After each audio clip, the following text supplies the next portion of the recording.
วัสดีครับวันนี้ผมจะไปที่น้ำตกนะครับเพื่อนๆนะครับแล้วก็เราเดินไปแล้วนะครับเรา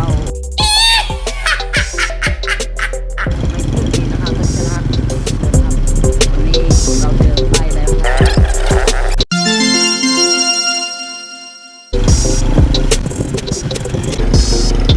มากนะครับเพื่อนๆนะครับดูนะครับ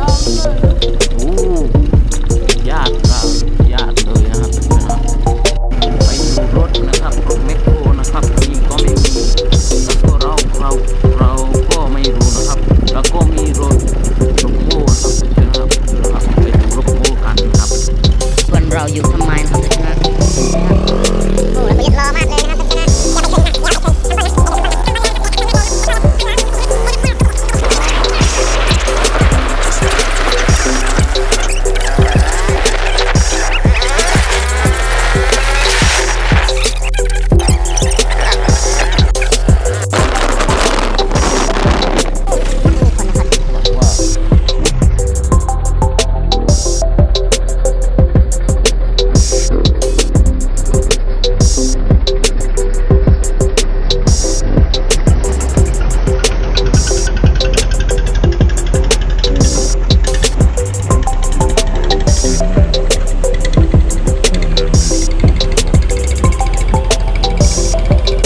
ี่นำตกแล้วนะครับ